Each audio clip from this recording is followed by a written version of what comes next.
سرخط مهمترین خبرها: اشکار شدن فسادکاری در فرودگاه دوشنبه، نامه محیدین کبیری به شاه نیدرلند و 108 نفر را برای سرکشی از خدمت به جوابگری کشیدند.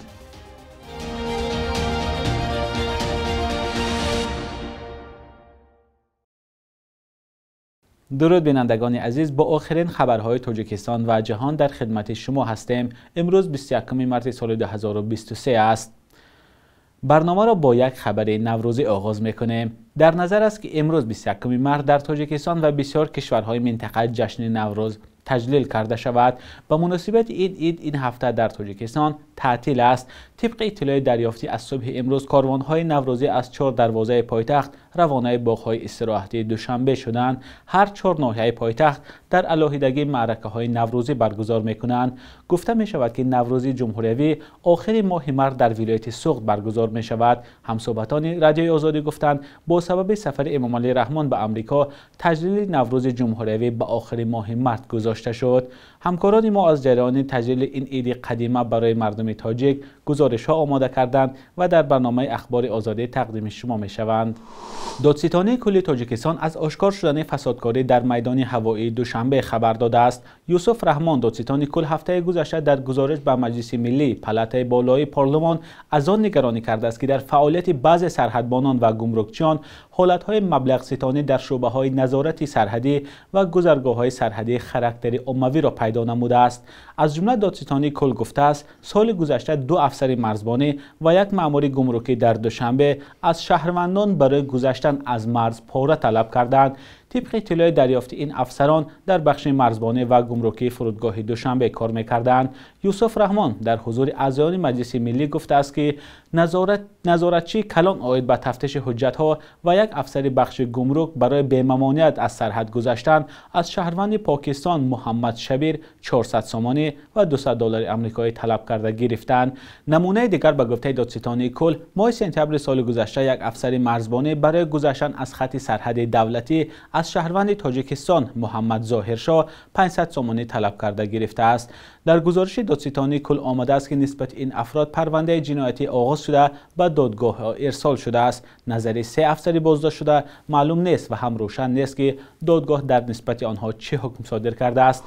رئیس پیمان ملی تاجیکستان ائتلاف 4 سازمان مخالف که فعالیتش در تاجیکستان ممنوع است در نامه به شاه نیدرلند امام علی رحمان را شریک مهم پوتین خوانده از او خواسته است در قانونی گردانی رژیم‌های خودکامه سهم نگذارد و به تعقیب دیگرندشان کمک نکند. نامه محیدین کبیری به ویلیم الکساندر روز 20 مارس و در زمان نوشته شده است که تاجیکستان و نیدرلند و یا هلند ریاست نشست بخشیده به آب را در سازمان ملل متحد بر عهده دارند. پاسخ طرف دیگر دسترس نیست، ولی رهبران هلند به چنین مراجعت‌ها حساسند و سری وقت به آنها پاسخ می‌دهند. محیدین کبیری گفته است طبق اطلاع یافته آنها امام علی رحمان در شهر نیویورک با شاه نیدرلند واخورده به اروپا از جمله به هلند نیز خواهد آمد. رئیس پیمان ملی در نامش به شاه نیدرلند نوشته است که امام علی رحمان رقیبان سیاسی و جامعه شهروندی را بی‌رحمانه سرکوب می‌کند. مقامات تاجیکستان همواره گفتند که همکاران سازمان‌های ممنوع و اعضاهای گروه‌های جنایی را بازداشت و زندانی کردند و یا هنگام عملیات کشتند. محیدین کبیری در آخر از شاه نیدرلند خواسته است از امام علی رحمان آزادی عبدالله شمس‌الدین را طلب کند. 20 مارس زادروز عبیدالله رجبوف هنرمندی شناخته تاجیک است. به این مناسبت چند روز پیش همکاران و دوستانش با برگزاری مراسم یادبود خاطره این هنرمندی شناخته را گرامی داشتند. گزارش همکارانم مومن احمدی و امیر اسوف در همین باره است. در همین شب و روز همین زنان که واحدی خوب نیستن. دوستان و همکاران از عبیدالله رجب حجمنگار شناخته تاجیک یاد کردند. اگر زنده می بود 82 ساله می شد. یاد عبیدالله عزیز، عبیدالله که برای همه مهمان عزیز بود، استاد عزیز بود، در دل و در دیده ها ابدی خواهد ماند. یادش بخیر. تشکر.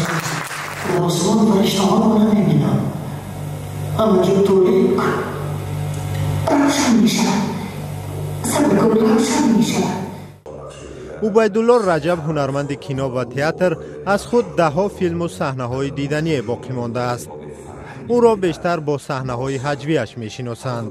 گمان می‌کنم و باور دارم که نقش‌هایی که در زمان شوروی استاد در سینمای تاجیک اجرا کرده بودند و در دوره استقلال اونها به جاودانگی پیوستند و جاودانه هستند و میمونند.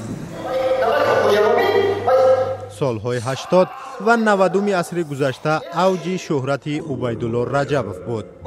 سالهای اخیر رهبر تئاتر آینه بود و مثل پیش فعال نبود. شاگردانش میگویند کاری او را ادامه خواهند داد. اون چیزی که استاد نقشه های زیاد داشتند ولی ما نرسیدیم به اون نقشه ها، شهزاد ما را به همون نقشه ها به همون کارها تیار کرده ایستاده است. پسری عبیدالله رجبوف نیز هنرمند است. تلاش دارد راهی پدرش را ادامه دهد. و فکر میکنم که روحی پدر حاضر همینجا است و از بودن شما روحی پدر شاد شد. صحنه‌های هجوی عبیدالله رجب هنوز تماشابین دارند. او را هنرمند مردمی مینامند. استاد وقتی بودن من فقط یک سخن گفتم که استاد سخنهای شما ای کودک سر کرده تا آدمی کلانسال راست میگوید. همه قابل قبول. شما گفتم در حیاتی ما یک خطا کردیم. گفت چیکار کردم؟ شما گفتم وقتی رفتیم فکری مرا نکردین که ما هم صحبت من نمیابم. همیشه صحبت ها بودن. قطعی استاد بسیار یاد میکنم استاده. دوستشون میدارم. عبیدالله رجب تابستان سال 2021 درگذشت. سبب مرگ او را برخی بیماری همگیری کووید 19 دانستند. سال گذشته 108 نفر جوانان برای سرکشی از خدمت حربی مجازات شدند. در این باره یوسف رحمان دادستان کل تاجیکستان هفته گذشته در مجلس ملی گزارش داده است، ولی دادستان کل در این باره جزئیات نداده است و معلوم نیست که این جوانان برای سرکشی از خدمت حربی چی جزا گرفتند. بر اساس قانونگذاری تاجیکستان جوانان از سن 18 تا 27 ساله باید خدمت حتمی حربی را ادا کنند. یک پسران، دانشجویان در دوره تحصیل، بیماران و آنهایی که زیاده از یک فرزند دارند از این چیز آزادند. همه سال در فصلهای بهار و تیر ماه در کشور دعوت جوانان به ارتش صورت میگیرد و در هر موسم شکایت ها از مجبورن جلب کردن این شهروندان و یا ابله و رسانه ای می شود. مقامات جای داشتن این حالت ها را تصدیق نمی کنند، هرچند شکایت والدان در این باره زیاد است. بخش یک روز تاریخ را همکارم خرامان به قزاده تقدیمتان می کند که مهمترین تحولات تاریخی در روز 21 مارس را فرا می گیرد.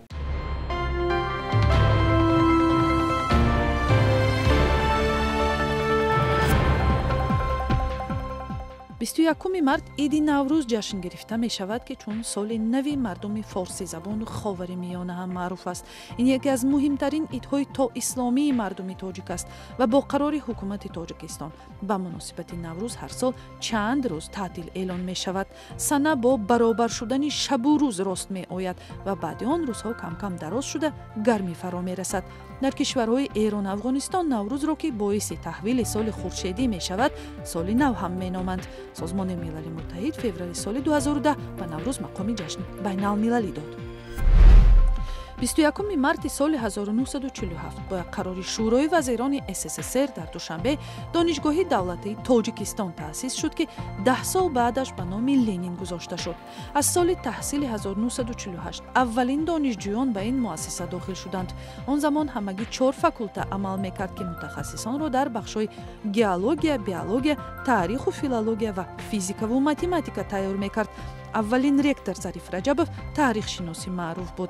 از سال 2008 اسم اونیورسیتت دانشگاه ملی تاجیکستان شد. 21 مارت سال 1911 یکی از استادان کلان شش مقام تاجیک فضلالدین شهابوف تولد شده است.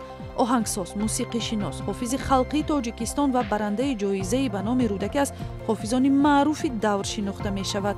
بیشتر با تنبور ترانه اجرا می کرد و از تبلیغگران و محققان ژانر شش مقام بود.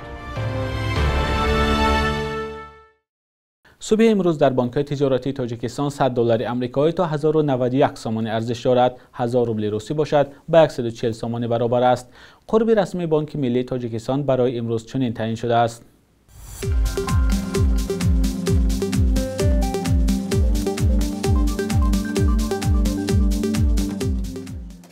بینندگان عزیز، مهلت جدا شده برای برنامه نوید بامدادی به انجام رسید. تا فردا در همین وقت و ساعت خدا نگهدارتان.